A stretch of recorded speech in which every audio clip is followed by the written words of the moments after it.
Hola a todos y bienvenidos a un nuevo episodio en De Lector a Lector Podcast, el podcast donde hablamos sobre libros, autores y todo lo relacionado con el mundo de la literatura. Yo soy Elisa de Cartas Elisa y me encuentro con Sol de Leamos un poco. El día de hoy vamos a hablar sobre algo que nos encanta y son los datos random sobre este mundo literario, autores, libros y demás, así que comenzamos.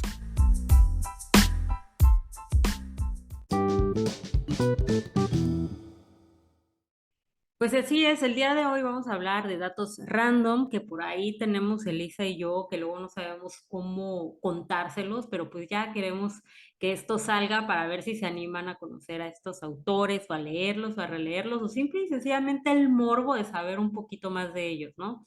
Yo voy a empezar con Luisa May Alcott y su adicción al opio, pero antes de eso quiero poner un contexto un poquito más amplio, y es que Luisa May Alcott creció en una familia bastante rara y difícil. De hecho, desde que ella era niña, su papá en su diario, o sea, niña me refiero a bebé, cuando tenía 1 año, su papá escribió en su diario que Luisa era una niña muy revoltosa, era muy problemática, era muy escandalosa, y pues bueno, no sabemos qué expectativas tenía este señor de una niña de 1 año, ¿verdad? Entonces ella crece en esta familia siendo la oveja negra, pero al mismo tiempo desde muy pequeña ella se convirtió en el sostén de su casa. Y el papá era bastante complicado, no nada más por estos comportamientos en contra de su hija, sino por todas las ideas que él promulgaba, al mismo tiempo no las seguía, porque nada más le gustaba quejarse, pero tampoco hacía nada y tampoco seguía sus propios consejos. Por ejemplo, él siempre se andaba quejando de lo que era la propiedad privada, pero al mismo tiempo aceptaba donaciones en efectivo o aceptaba que sus amigos le prestaran sus casas para tener alojamiento gratuito. Entonces, la familia en sí siempre estuvo a punto de caer en asilos, solo que siempre hubo un amigo que rescataba a la familia del que no lo hiciera. Y desde joven Luisa empezó a tener trabajos, pero eran trabajos bastante tediosos, que eso permitió que pudiera mantener a su hermana y a sus padres, porque nadie trabajaba. Entonces ella cosía, enseñaba en una escuela, cuidaba a los hijos de otras personas, etcétera. Pero en este inter, ella pues se daba tiempo para poder escribir algunas cosas. Y es así como en un viaje a Boston, ella logra vender algunos de sus primeros apuntes y en algún momento conoce a un editor que se llamaba James Field y él le dijo, ¿sabes qué? No la armas, no vas a poder escribir, o sea, dedícate a otra cosa, no tienes el talento. Pero ella, en lugar de desanimarse de sus comentarios, eso le sirvió a ella para que empezara a perfeccionar su escritura. Y pues a final de cuentas empezó ya a tener un ingreso importante de dinero debido a sus escritos, que al principio eran thrillers, que hay thrillers góticos. Y utilizaba varios seudónimos. El más famoso que todos conocemos es el de A.M. Barnard, pero utilizó otros 4 seudónimos. Y de hecho, su nombre hubiera pasado al olvido de no haber sido que su editor en esa época le dijo que por qué no se escribía una historia para niñas. Pero aquí había un problema, que ella no disfrutó hacer este libro porque de acuerdo a lo que escribió en su diario, a ella no le caían bien las otras chicas, las otras mujeres, que las únicas chavas con las que ella tuvo una relación, pues, si no de amistad, pero pues cercana, fue con sus hermanas. Pero a final de cuentas, ella con las mujeres nunca se llevó bien. Entonces, de ahí empezó a decir que todo esto de la ficción juvenil era como una tontería para niños, una tontería moral para niños. O sea, ella estaba en contra de toda esta literatura. Entonces es cuando Alcott abandona Mujercitas por 3 meses, pero ya no pudo bajarse de ese barco porque ya Mujercitas era demasiado famosa. Entonces su escritor le dijo, su editor, perdón, le dijo, no, o sea, tú tienes que continuar con esto porque esto es lo que nos va a sacar de pobres a ti, a mí y a tu familia. Entonces, pues bueno, tuvo que volver a las mujercitas, pero pues bueno, ya era una celebridad debido a una de las obras que menos le gustó que ella misma hizo. Y en algún momento ella lideró una campaña para prohibir las aventuras de Huckleberry Finn, de Mark Twain, y fue como de ese tipo, como su papá, ¿no? Entonces, pues bueno, ella durante 15 años hizo este tipo de activismo social, por así decirlo, lo pongo entre comillas, y pues sí, tuvo en su momento algún aspecto positivo, pero también fue una de las primeras defensoras de la causa abolicionista y también fue una de las primeras defensoras del sufragio femenino. Y durante la Guerra Civil viajó de Estados Unidos, viajó a Washington para trabajar como enfermera en la Unión Hospital y estaba demasiado traumada, abrumada por todas las imágenes que veía de estos soldados, por todos los sonidos donde ellos gritaban de dolor, por todos los olores que conlleva trabajar en un hospital o ser voluntaria en un hospital. Entonces, pues bueno, y bueno, eso sin contar que fueron los primeros hombres que ella veía desnudos. Y pues bueno, pasando todo esto, nos vamos ahora sí con el dato curioso que yo tanto les prometí, y es que durante un tiempo Luisa May Alcott sufrió un envenenamiento por mercurio. Y en esa época, en el siglo XIX, era bastante común que los médicos te recetaran opio. O sea, realmente no era como que una super droga o algo así. De hecho, le recetó el láudano, eh, que es una manera bebible del opio. Y hay que recordar que en esa época pues todavía no se comprobaban o no se demostraba que era una droga como tal. Apenas estaban estudiando sus efectos y en esa época eran pues algo positivo. El caso es que le receta el láudano para que le ayudara a combatir los efectos del envenenamiento, sobre todo el que ella no podía dormir, tenía mucho insomnio. Entonces, al poco tiempo se convierte una defensora del opio, porque cuando empiezan a ver los efectos adversos, ella se convierte una defensora del opio. Y de hecho, muchos de los personajes de sus thrillers son consumidores de opio. Por ejemplo, hay una que es una adicta al juego y a las drogas, que es una novela autobiográfica que se llama El trabajo de una historia de experiencia. Y de ahí Luisa May Alcott superó un poco esta adicción al opio y pues ya después nada más la tomaba por motivos medicinales, según ella. Eso se me hace Por motivos de diversión. sí, claro, sí. Yo la controlo a ella no me controla a mí. Yo la puedo dejar cuando yo quiera. No, sí, sí, sí, pero en cambio sus personajes de ficción que la consumían, pues no tenían esa excusa. Hay un cuento que se llama Perilous Play, que es un grupo de jóvenes que estaban hastiados de la alta sociedad y que se empiezan a comer bombones de achis con el mariachis, de achis. Y también está una novela que se llama Un Mefistófeles, no, es un Mefistófeles moderno y donde el villano seduce a una joven y a una esposa joven ahí y la obliga a entrar dentro de un sueño con un dulce de opio. Y pues bueno, ahí ya la historia, pues la mujer feliz, y no pone resistencia, etcétera, ya se imaginarán. Pero pues bueno, esa es la historia de Luisa May Alcott y las drogas. Bueno, no siento que esta haya sido tanto la historia de Luisa y las drogas. Bueno, o le puse un poquito de todo.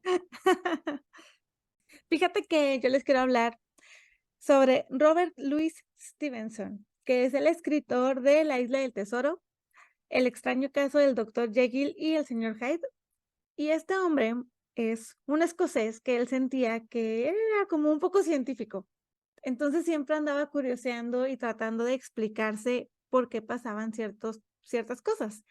Y si él podía poner en práctica sus teorías, pues qué mejor, ¿verdad? Para descubrir qué tan erróneo o qué tan acertado estaba en lo que él pensaba que daba pie a que sucedieran ciertos eventos. Y le tocó que fue de viaje a Estados Unidos, allá por 1880, cerca de esta fecha. Entonces él llega a Estados Unidos, va hasta California, porque él estaba escribiendo un diario o un libro, que es donde iba escribiendo sus impresiones. Básicamente como si estuviera subiendo historias a Instagram de cada lugar que conocía, y se llamaba El Emigrante Aficionado. Total que él iba recopilando ahí las historias y todo lo que él iba viendo, todo lo que le gustaba y que descubría. Y cuando llega a California, hay un incendio que se propagó exageradamente rápido, fue muy, muy pronto, que se desató en un bosque. Ya ven cómo suceden los incendios en California todavía hasta la fecha, ¿no? O sea, que siguen siendo incendios que arrasan con cientos o miles de hectáreas. Pues a Stevenson le tocó ver uno de esos y él dijo, ¿saben qué? Lo que pasa es que es un musgo en específico el que quema, el que hace que se propague tan rápido el incendio. Entonces, él dijo, pues bueno, o sea, yo soy casi un científico, vamos a descubrir qué está pasando aquí. Él dice que seguramente estuvo bajo la influencia de Satanás o algún demonio o algo, porque en sus 5 sentidos él no podría haber hecho lo que hizo. Entonces, él llega a un bosque ahí en California y en lugar de arrancar un poquito de musgo y prenderlo en un espacio seguro, donde él pudiera controlar el incendio en caso de que su teoría fuera cierta. Él no, él prendió un cerillo, fue y se lo aventó a un árbol que tenía musgo y era un pino, y se incendió de inmediato y empezó un incendio súper grande. Y ¿saben qué? Patitas para qué son. Y salió volando de ahí para que no supieran que había sido él. Ya después él lo contó. Pero, o sea, él dice que, o sea, fue una cosa increíble, el árbol prácticamente que estalló y se hizo un incendio de que a los 3 segundos ya habían unas columnas gigantescas de humo. Y él decía de que, pues, bueno, sí, es que yo tenía un interés muy especial en este tipo de cosas, así que, pues, ahí como que sin querer empezó otro de los grandes incendios que pasan en California, porque ya ven que son bastante comunes. Y pues, ya yo creo que después de eso se te quitan las ganas de andar haciendo fogatas y de andar haciendo cualquier cosa química o física ahí en un bosque. Y ese es mi primer dato random. ¿Cuál es el siguiente tuyo, Sol? Bueno, pues yo me voy a ir con Emily Dickinson y va a ser un poquito más que el de... ¿Largo? Ah, Un poco más rápido que el de Luisa May Alcott. Pero pues bueno, todos conocemos a la poeta Emily Dickinson y sabemos que durante muchos años ella permaneció con un estilo de vida bastante hermético y no salía de su habitación. Pero aquí quiero contarles que ella, bueno, actualmente estudios recientes la ligan a una relación sentimental, nada más y nada menos que con su cuñada. Y pues bueno, se sabe por algunas cartas, por algunos textos que se dirigían, ellas escribían muchísimo. La cuñada estaba casada con uno de sus hermanos y pues nada, ella estaba, pues se cree que estaba muy enamorada de la cuñada. Al mismo tiempo hay unos escritos que lo dedica a un hombre misterioso que a la fecha no se sabe quién es, que nada más se le conoce como el maestro, pero, y se cree que es un reverendo, pero pues no se sabe exactamente quién es este hombre. Y otra dato curioso es que Dickinson cuando ya estaba de lleno en su estilo de vida hermético, fue diagnosticada de hecho con un caso terminal de la enfermedad de Bright y no permitía que el médico la viera. O sea, ella se ponía, o sea, ella medio abría la puerta y el médico metía la mano para ponerle la costa esta en el corazón, no me acuerdo cómo es que se llama, el estetoscopio. estetoscopio.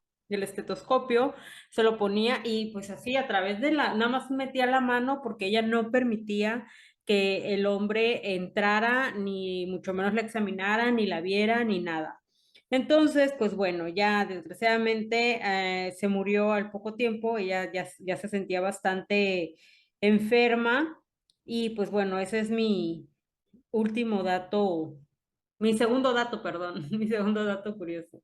Fíjate que hay una serie en Apple TV que trata sobre, que es sobre Emily Dickinson, y justamente tratan ese tema de que ella estaba enamorada de su cuñado, de este Sí, sí, sí. romance.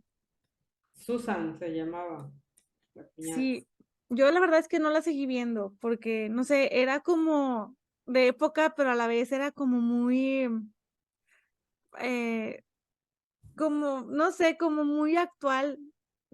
Como que mi cerebro no terminaba de entender qué estaba pasando, en qué época estaban o qué sucedía. Pues bien, yo les voy a hablar sobre 2 escritores.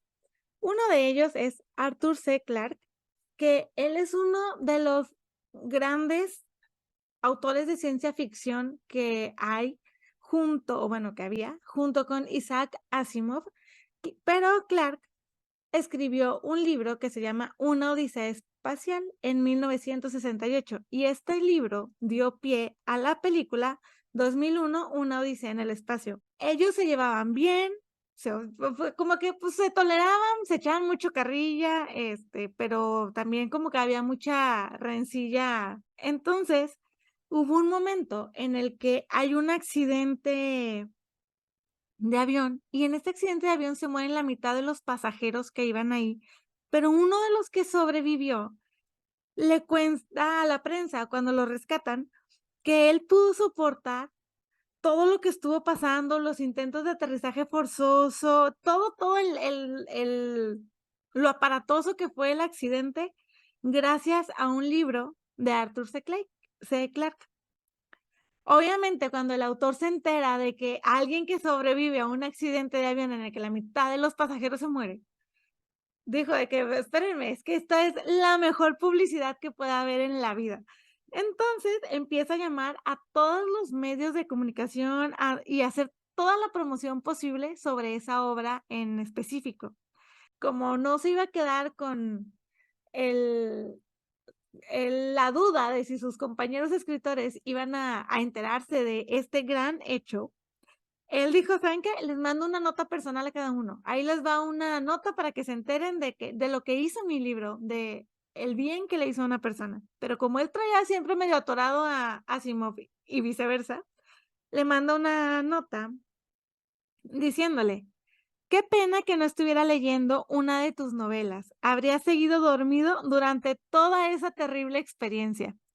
Y obviamente, Asimov no se iba a quedar con esa espinita clavada porque él no era de esos y aparte era alguien muy ingenioso. Le escribe una nota de respuesta en la que le pone: "Al contrario, la razón por la que estaba leyendo tu novela era porque si él hubiera estado entre los fallecidos, la muerte le habría llegado como una liberación celestial". Como que no les importó mucho todos los demás que ya se habían muerto en ese accidente. Pero bueno, total que muchas veces confundían los libros de Clark con los de Asimov y en ocasiones también pasaba al revés. Pero ya hubo un momento en el que, o sea, ya era muy molesto para los 2 que esto estuviera ocurriendo, y en una ocasión un muchacho le escribe a Asimov sobre una obra titulada El fin de la infancia, que obviamente era de Clark, y el joven le dijo de que: "¿Sabes qué? Es que siento que esta novela no está a la altura de tus otras obras, o sea, siento que le falta mucho".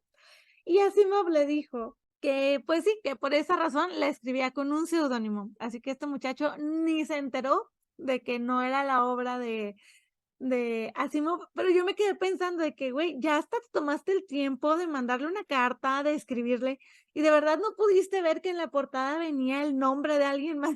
Ni modo, así sucedió y ese es mi segundo dato random. Pues bueno, yo ya voy con el tercero y de verdad que este Dickens, ya tenemos, creo que tenemos un especial de Dickens Tenemos un especial de Dickens. y de verdad nunca nos va a dejar cosas para hablar de él. Es que qué bárbaro, qué personajazo. ¿Hablar de él bien o hablar de él como? Ah, dejémoslo hablar de él, ¿no? Pues es que Dickens sí tenía un montón de cosillas. Una de ellas era que tenía muchos tocs, pero cañón. O sea, él era una persona sumamente compulsiva al momento de organizar y de limpiar las cosas. De hecho, él no podía trabajar en cualquier lugar. Él en el lugar en el que trabajaba, primero tenía que organizar la habitación, por ejemplo, que las mesas, que las sillas no estuvieran desordenadas y que todas estuvieran puestas de la misma manera. También tenía una habilidad muy fuerte de recordar dónde estaba cada uno de los muebles de su casa. Entonces, él pasaba reorganizando, o sea, pasaba muchas horas reorganizando todos estos muebles según sus caprichos, ¿no? Y si no le gustaba, los volvía a acomodar a como estaban. Y hubo una época que fue huésped de una casa privada o un hotel, no está claro ese punto, y lo primero que hizo cuando llegó como huésped fue reorganizar todo lo que había en su habitación para que todo coincidiera con su estilo de diseño de interiores. Y pues bueno, no, o sea, a nadie le sorprende mucho que fuese tan fanático del orden, que tuviera este top. De hecho, esta está muy chistosa, porque él se cepillaba su pelo pero cientos de veces al día, pero Dickens era casi calvo. Entonces, él estaba obsesionado con que los tres pelitos que tenía estuvieran perfectamente peinados. Y de hecho, estaban en una cena y en medio de la cena, él sacaba su peine para acomodar su mechón su mechón de pelo, en caso de que estuviera fuera de lugar. Y pues cuando se salían los amigos de la habitación, por ejemplo, si estaban en el comedor y pasaban, no sé, a la sala o al salón o algo así, él se quedaba todavía en la habitación de donde habían salido para organizar todo, o sea, organizaba las sillas que se quedaran acomodadas, limpiaba, etcétera, y perdía los estribos si la gente dejaba las cosas demasiado desordenadas. Y pues bueno, estos eran una de las cosas de Dickens, pero nada se compara con sus supersticiones, porque era una persona súper supersticiosa, ni creía en cosas de pseudociencias y cosas, o sea, no, era lo más chistoso que te puedas imaginar, porque, bueno, primero tenía que tocar tres veces, o sea, como toco madera, pero siempre tenía que tocar tres veces para tener suerte y consideraba que los viernes eran su día de suerte. Y cuando salía fuera de Londres, siempre tenía que ser el día en que se publicaba la última entrega de una de sus novelas. Entonces, de ahí también una de las cosas curiosas eran sus hábitos de sueño, porque él insistía que tenía que dormir con la cabeza mirando hacia el Polo Norte. Y decía él que él no podía dormir en ninguna otra posición que no fuese que su cabeza estuviera viendo hacia el Polo Norte. Y de hecho, cuando le dijeron, oye, pero por qué esta manía? Él decía que es que las corrientes terrestres y la electricidad positiva y negativa se alineaban y hacía que él pensara mejor, y creía, de hecho, en la alineación de los campos magnéticos, que eso lo ayudaba a fomentar toda su creatividad, etcétera. Y hablando precisamente del magnetismo, en esa época estuvo muy de moda que se utilizaban los rayos curativos del magnetismo animal, que eso ayudaba a curar enfermos. Yo no sé si estos rayos de magnetismo animal sea como que el antecesor de las curaciones con imanes que también de repente hay por ahí, pero pues bueno. El caso es de que en Europa, bueno, en la segunda mitad del siglo XIX, fue fue algo muy utilizado esto de los imanes y el Dickens se volvió fanático de este tipo de cosas, al grado en que él empezó a practicar estas curaciones con imanes y no nada más eso, sino empezó a practicar el hipnotismo. empezó a ayudar a creer que él curaba a la gente hipnotizándola.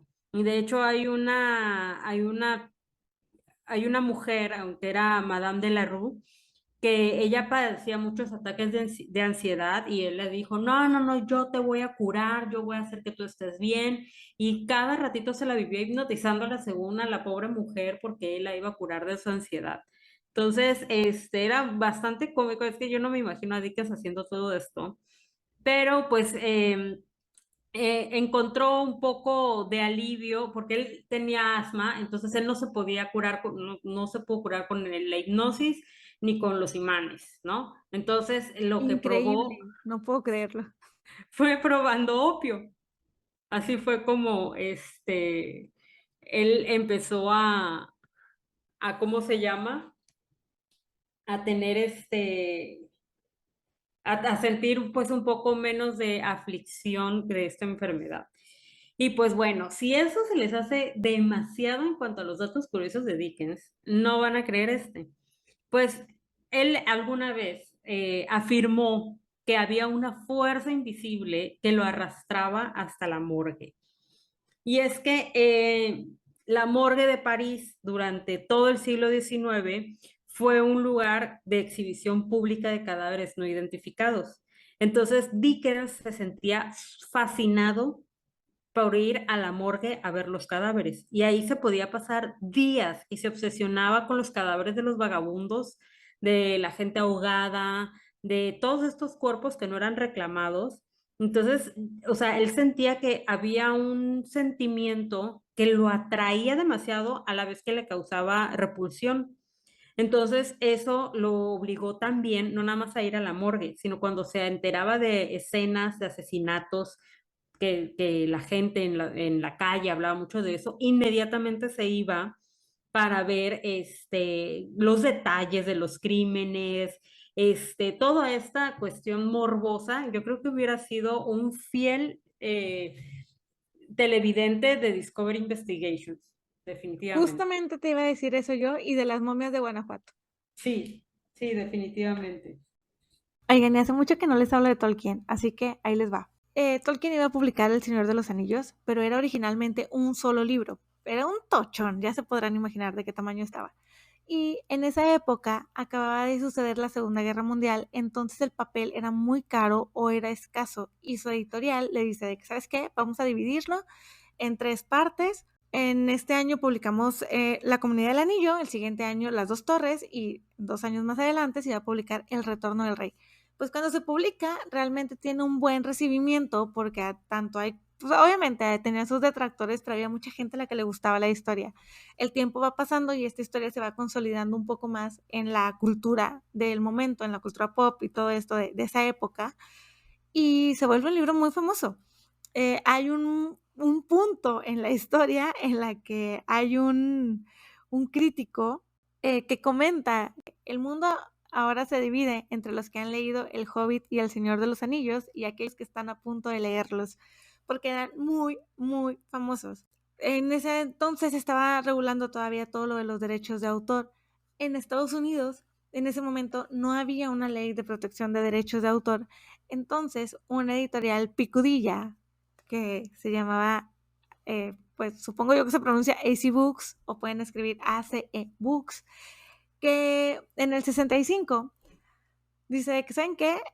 Vamos a lanzar una edición en tapa blanda del Señor de los Anillos y una sola edición, ¿no? Los 3 libros juntos, aprovechando ese vacío legal que había de que no tenían los derechos de autor, no tenían ley o una protección. Sacan esta edición, no le avisan a Tolkien, no le pagan los derechos de autor, no le pagan nada. Realmente representaba una gran pérdida económica para Tolkien, que sí, o sea, que obviamente él escribía por amor al arte totalmente, pero pues oigan, dinero es dinero y al final de cuentas era su trabajo. Entonces estos tipos, pues, reciben una carta de Tolkien y de la editorial de Tolkien y le dicen de que, oye, espérate, ¿cómo estás publicando esto? Y esto, ¿sabes qué? Pues aquí no es ilegal, así que, pues hazlo como quieras. Empieza pues, un pleito entre entre Tolkien y AC Books, que la prensa le llamó la guerra por la Tierra Media. Y pues como Tolkien ve que realmente pues no va ganando esa disputa, autoriza una nueva edición, también en tapa blanda, para la editorial Ballantine Books, que esta sí está autorizada, revisada por Tolkien y todo, ¿no? Pero pues ya con los de AC Books había sido tan popular El Señor de los Anillos que le empiezan a llegar cartas de muchos fans de Estados Unidos. Les contestaba contándoles la historia, ¿no? De que saben que está pasando esto, ayúdenos, o sea, a darle visibilidad a esta situación. Y de paso, si van a comprar una nueva edición o van a recomendar mi libro, recomienden la de Valentine Books, porque esa es la que yo autoricé y esa es la que yo estoy vendiendo y la que sí está respetando mis derechos de autor. La gente a la que le contestaba Tolkien, porque él se tomó el tiempo de contestarle a muchísimas personas, empezaron a mandar cartas quejándose con AC Books de por qué estaban haciendo eso y empezaron a, o sea, decirle que, ¿sabes qué? O sea, debes de darle lo que él se merece, el reconocimiento que merece por su obra, porque si no vamos a sabotearte hasta el punto de que, o sea, más bien ya estaba haciendo así de que se estaba yendo en picada esa empresa por haber hecho esto, porque pues, uno por Tierra Media puede hacer muchas cosas. Y pues bueno, cuando ve la editorial que sí le está yendo mal, que ya tiene muy mala fama, pues ya deciden contactar a Tolkien y pagarle lo que él les dice, ¿no? Y aparte, o sea, en este momento como estaba este pleito, realmente fue uno de los momentos cumbres en los que Tolkien llevas, o sea, el libro de Tolkien se convierte en un bestseller como tal, de que cuando pasa esto, pues había mucho de contracultura, el movimiento hippie, y ellos ven en el libro del Señor de los Anillos amor, amistad, el amor por la naturaleza, por la ecología. Hay un mensaje muy claro en el Señor de los Anillos en contra de la guerra, de lo malo que son las armas y todo esto. Y pues fue como que, güey, nos identificamos. Y pues ellos dijeron de que eso es como nuestra bandera. Hubo un momento en el que pues ya ellos lo traían tan clavado de que era para ellos casi un estandarte. Aparte estaba pasando la guerra de Vietnam, estaban peleando por derechos civiles, había un montón de movimientos y empezaron a surgir frases o eslogans como Frodo vive, Gandalf para presidente, y podías verlo en facultades, en trenes, en vagones del metro, refiriéndose a Gandalf, que lo querían para su presidente y todo esto. Fue una cosa muy loca. Pero pues sí, el mundo se une por buenas causas y esta de Tolkien era una de ellas y pues el presidente Eisenhower era el que estaba en ese entonces y él pues estaba ocupado con otros problemas de Estados Unidos y no le había prestado atención a este detalle de los derechos editoriales y por eso no lo había firmado. Cuando lo firma, pues AC Books ya había lanzado la edición del Señor de los Anillos y pues de ahí se escudaban ellos. Pero pues este tuvo un final feliz y qué bueno que le pagaron a Tolkien porque la verdad es que El Señor de los Anillos siempre está entre el top 10 de libros más vendidos de la historia. O bueno, cada año normalmente se sigue manteniendo en el top 10 porque ha vendido millones de copias. Así que, pues bueno, y que la Tierra Media. Pues bien, ahora ya voy yo con la última y les voy a hablar de Oscar Wilde. Y pues bueno, Oscar Wilde, pues se ha dicho mucho de él, pero fíjate que hay un dato que no sé si tú sabías que o sea, lo que tienen en común Oscar Wilde y Ernest Hemingway es que los dos, desde niños, o bueno, cuando eran chiquitos, sus mamás los vestían de mujer. Y de Sabía de Oscar Wilde, pero no tenía idea de Hemingway. Sí, sí, de los dos. Y de hecho, ambos pasaron gran parte de su infancia vistiendo ropa de niña. Por ejemplo, la madre de Wilde, Lady Jane Wilde, era una poeta muy excéntrica a la que le gustaba vestirse con trajes muy extravagantes. De hecho, podemos deducir que de ahí tenía esta personalidad Oscar Wilde. Y cada uno estaba rematado con un tocado de plumas y de joyas. Y aparentemente ella se sintió que se había perdido muchas cosas de compartir esto con una hija al haber tenido un niño. Por eso vestía a Oscar Wilde. Digo, no es una justificación, ¿verdad? Pero por eso lo vestía de niña, porque a fuerza ella siempre soñó con tener una niña a la cual pudiera diseñarle este tipo de vestidos. Y pues para compensarlo, simple y sencillamente ella fingía que Oscar Wilde era una niña. Entonces lo ponía con estos vestidos victorianos, con estos volantes, pero pues bueno, no hay, obviamente, antes de que la gente diga, ay, con razón, él se volvió homosexual o algo así, no hay ningún vínculo, ningún estudio que crea esta relación entre el comportamiento de la madre y la homosexualidad de Oscar Wilde. Así que, pues bueno, antes de que saquemos este tipo de conclusiones. Y pues bueno, pero en cambio sí puede explicar por qué Hemingway tenía este tipo de machismo, posturas tan machistas. Pero pues bueno, otro dato curioso es que Oscar Wilde hacía como se vestía de extravagante, que era un dandy, etcétera, pues tenía un defecto que eran sus dientes, que tenía dientes, o sea, tenía una boca muy apestosa, los dientes los tenía negros porque tenía un tratamiento con mercurio que se le había administrado para aliviar los síntomas de la sífilis que contrajo al final de su adolescencia. Entonces, durante toda su vida adulta, él cuando tenía una conversación en persona con alguien, siempre se andaba tapando la mano, la boca con la mano, para pues no, que le vieran los dientes y no que llegara el olor al interlocutor. Y otra cosa, ya como último dato curioso de Oscar Wilde, es que antes de que él fuera ese famoso como escritor, él era muy famoso en periódicos como una persona que hablaba de la moda. Entonces, tanto él como su esposa, les gustaba dar opiniones sobre los estilos, sobre las tendencias, etcétera.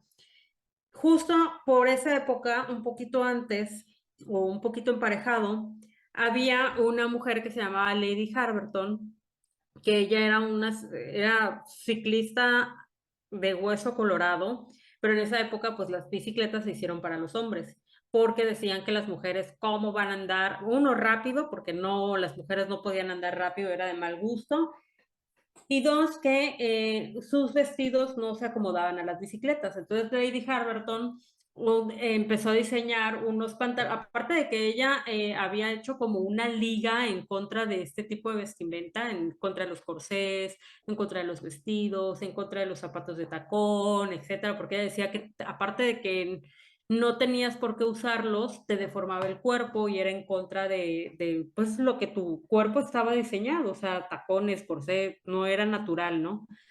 Entonces ella empezó a diseñar ropa cómoda y al mismo tiempo que podías utilizar para estar en la bicicleta. Y empezó a usar unos bloomers, diseñó los famosos bloomers, que son unos pantalones bombachos, y se volvieron muy populares, pero al mismo tiempo muchísima gente de la vela perpetua se manifestó en contra de ellos. En la iglesia de plano decía que se iban a ir al infierno todas las mujeres que usaran bloomers, y habían lugares en los que si las mujeres iban vestidas con sus bloomers, no las recibían. Pero pues bueno, luego llega Oscar Wilde y su esposa y ellos están a favor de la liberación en la vestimenta de la mujer. Entonces, como que Lady Harberton pasa la estafeta de esta moda a Oscar Wilde y él empezó a diseñar pantalones de pierna ancha o pantalones que a simple vista tú podías ver como falda, pero en realidad eran de pierna dividida. De hecho, así se llaman, pantalones de pierna dividida. Yo tengo unos pantalones muy similares a los que diseñaron él y su esposa. Y se volvieron muy famosos, que de hecho muchos de estos modelos fueron rescatados por las sufragistas y se volvió pues como un ícono, ¿no? De su lucha, bueno, de la lucha sufragista. Y era tan fanático Oscar Wilde de la moda, que incluso cuando se casó le diseñó el vestido a su esposa. Para empezar, era así súper picky, con toda la decoración, con toda la organización de la boda, a tal punto que él le hizo el vestido al esposo. El último dato random que yo les traigo es uno que la verdad me dejó alucinando. Fue muy, muy loco. Hay un periodista, bueno, había un periodista norteamericano llamado Mike McGrady, que él cubrió la guerra de Vietnam, cubrió otros eventos así importantes y trataba siempre de querer hacer que la sociedad, o sea, reaccionara, ¿no? A cosas que ya como que la estaban embobando y era de que, hey, pongan atención a las cosas importantes. Pues este hombre era así, no tenía su carácter y resulta que leyó una novela que se llama El Valle de las Muñecas de una autora que se llama Jacqueline Susan. Y él dijo de que, ¿saben qué? Esta novela es horrenda, la peor novela que he leído en la vida. Él decía, lo que me queda claro es que ahorita o no hay un buen criterio en los lectores o no sé, o sea, qué está sucediendo en este mundo, porque cualquier libro, o sea, que no tenga argumento, que, o sea, sea súper X, súper básico, se vende siempre y cuando tenga altas dosis sexuales. Dijo, ¿saben qué? Vamos a hacer un experimento. En este experimento, junto a 24 escritores, es que deciden que van a escribir una novela erótica, la peor novela erótica. Cada quien iba a tener un capítulo, cada quien lo iba a escribir por separado, todos se tenían que esforzar en que no fuera bueno, no debería de haber calidad literaria, o sea, así de que para nada, que fuera calidad cero, pero que sí tuviera unas escenas así de que de revolcones bien explícitas y sórdidas y todo lo que quieran, ¿no? Incluso tomaban los capítulos ya de que no, o sea, aquí se nota que tú ya estás desarrollando el personaje, quítale esta parte, o sea, eran, eran editores también, ellos estaban ahí bien metidos en el papel de lo que estaban haciendo y pues como resultado nació un libro titulado Desnuda llegó la desconocida. Esta era una mujer que al descubrir que era engañada empieza a acostarse con un montón de hombres de su vecindario, ¿no?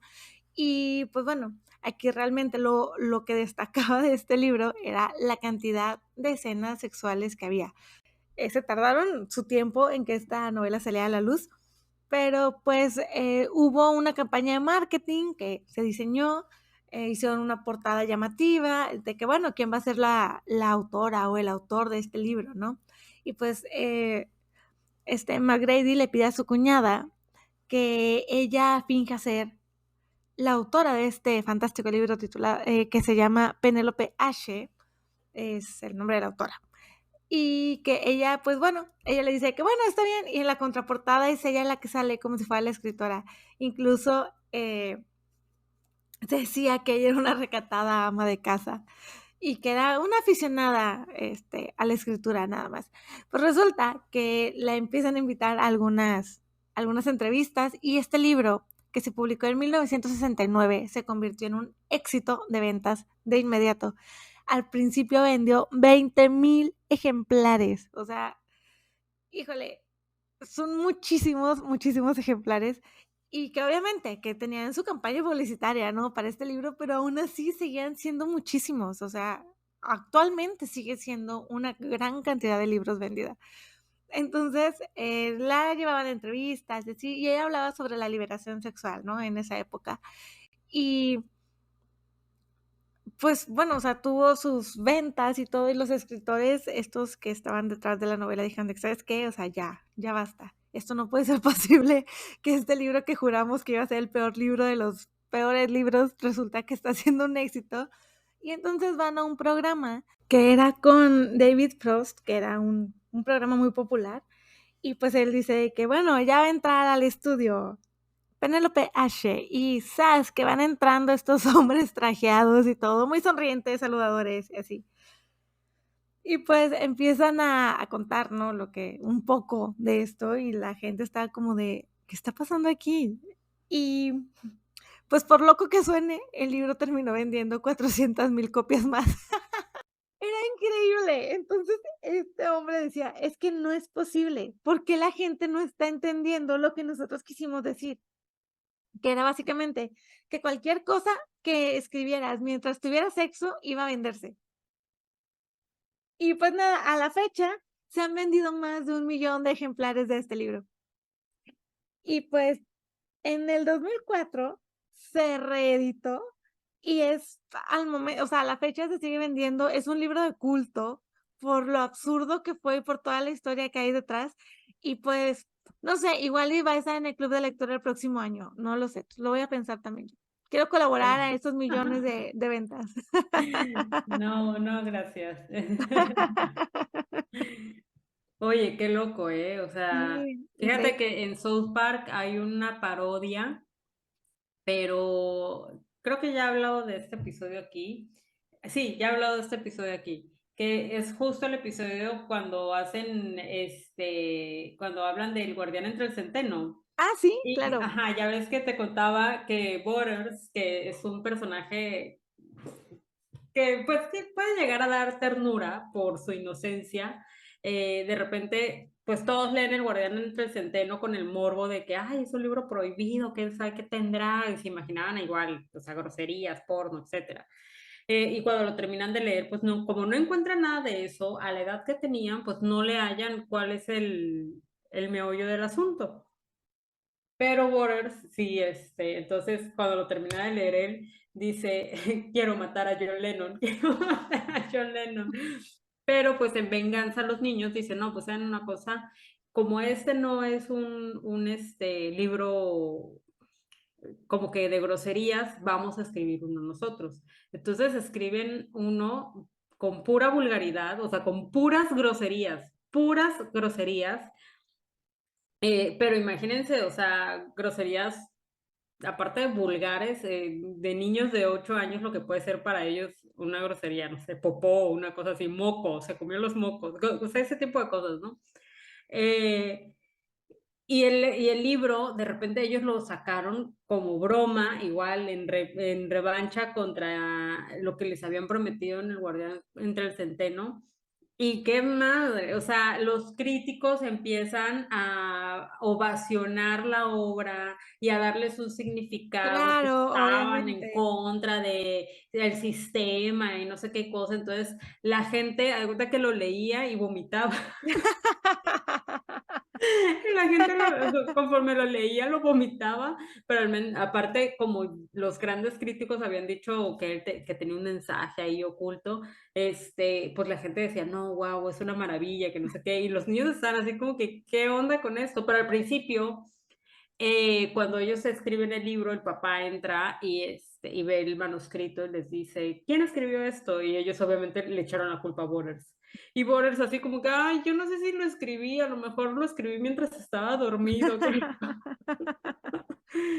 Pues Es se que vuelve súper famoso y todo, y pues sí, lo mismo, era un libro de broma, de para que vengarse y demostrar lo que era un libro grosero, etcétera, y pues tuvo así, se volvió un libro de culto y todo. sí, yo de verdad es que cuando leí este dato fue de, no puede ser, esto tiene que ser una broma. Porque, o sea, el autor real, pues sí, el periodista esperaba que los críticos dijeran de que, o sea, no, es un mal libro, pero pues no, no pasó nada de eso. Es Sí, muy sí loco pasa. cómo funciona la literatura. Sí, las masas, sobre todo, ¿no? O También, sea, sí, justo, porque pues era lo que él decía, que cómo es posible que ya nada más porque dice que está desnuda o que hay sexo o algo así, se venda en cantidades tan grandes. y aparte que eso te hace también reflexionar, o sea, sí, sobre este consumismo de masas o contra las corrientes, de qué tanto de lo que a ti te gusta o qué tanto de lo que tú opinas o qué tanto de tu ideología, etcétera, es realmente tuyo y qué tanto es una influencia de un grupo de personas. ¿Qué estás leyendo? Bueno, ahorita estoy leyendo 2 libros, justo ahorita estoy leyendo 2 libros. Uno de ellos es el de Alfred Hitchcock, Cuentos para leer con la luz encendida. Pues que estoy leyendo un relato al día, entonces voy muy lento. Y me está gustando mucho, o sea, hay unos que me han gustado más, hay otros relatos que los he empezado y pues realmente no me atrapan y termino por no leerlos. De hecho, me pasó nada más con uno, pero hubo uno que es el segundo, que me gustó bastante. Ahorita me estoy intentando acordar de qué es, pero ya se me olvidó. Pero sí, o sea, recuerdo que lo terminé de leer y dije: "Ay, qué bueno está esto", o sea, me hubiera gustado que todos fueran más o menos iguales, ¿no? Pero me gustó bastante ese relato. Dicen que el de los fantasmas favoritos de Roald Dahl también dicen que está bueno, no lo sé. Yo estoy leyendo estos que son los cuentos que inspiraron a Alfred Hitchcock. Y estoy leyendo también 8 días de mayo, porque, pues, viene lo de la el club de lectura y la clase, que es el 25. Entonces, pues, bueno, ahí más o menos, le voy avanzando un poquito a cada uno. Pero, pues, bueno, estoy entre esas 2 cosas y, pues, básicamente leyendo muchas cosas de Internet, o sea, como que cosas que te salen y de repente te da curiosidad. Y sobre todo, o sea, tú y yo que creamos contenido más allá de las recomendaciones, sino que de repente le metemos datos curiosos a nuestro contenido, pues obviamente eso luego te absorbe un poquito porque Empiezas eh, con una cosa y terminas con 20, exacto. claro. A pesar de que no todo es material para ponerlo en redes sociales, porque no puede resultar todo tan atractivo, pero sí te atrapas leyendo una cosa y otra, sobre todo cuando es un dato que desconocías y que quieres corroborar para, pues, no quedar mal. Entonces, pues, bueno, más o menos ahí va mis lecturas. Fíjate que yo estoy empezando desde 8 días de mayo. Después de todos los episodios donde solo hablo de él, obviamente me convenció de comprarlo para empezar a leerlo. Estoy Oigan, leyendo sí. ese y, ¿sabes qué? Estoy leyendo uno que me da mucha risa, me divierte mucho, lo necesito en esta vida. Se llama Apostando el corazón, de una autora que se llama Lily Menon, es de Ediciones Urano. Es una chava que crea una app como para, pues, para que encuentres el amor, ¿no? Pero la forma en que ella lo desarrolla no funciona, o sea, no vende, y ella así como que primero todos en ferias tecnológicas era como que sí, esta es la app del futuro, quítate Tinder, allá viene esta. Pero pues no, no funciona, empiezan a salir cosas mal y un chavo que conocía un poco la base del sistema que esta chava quería hacer, del programa que ella quería hacer, lo utiliza, pero para hacer el mal, básicamente. Entonces, pues, están ahí peleándose por quién tiene los derechos de la aplicación, así, y, pues, una comedia ligera, ¿no? Me divierte mucho. Y estoy leyendo también Arráncame la vida de Ángeles Mastretta, que lo estamos leyendo en el club de lectura. Ay, no manches, me cuesta un poco por la historia, odio al capitán general ese, no lo soporto. Pero, pues, bueno, la verdad es que se va como agua. Los primeros 5 capítulos, yo lo estoy, unos capítulos los escuché, otros los leí, y no, es una cosa es increíble más bien, lo ágil que es la historia. O sea, va avanzando constantemente, todo el tiempo está pasando algo y va muy, o sea, siento que va muy rápido.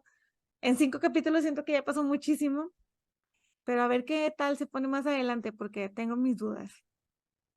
Eh, de Sí, de cómo me voy a sentir al final, sí, ese pero eso libro es lo leí hace varios años. Recuerdo que sí me gustó. O sea, no te voy a decir, no, voy a leer todo de Ángeles Mastretta. Es que no es tanto el tipo de libros que de repente leo.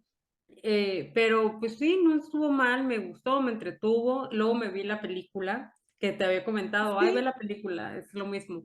Y está muy bien adaptada, o al menos recuerdo que pensé eso en su momento. Pero pues bueno, ya que estás avanzada con el libro, luego ve la película. sí, quiero verla cuando lo termine, te digo, o sea, me gusta que es muy ágil, la historia es, o sea, está constantemente sucediendo cosas, pero solamente que en general me choca, o sea, lo odio mucho.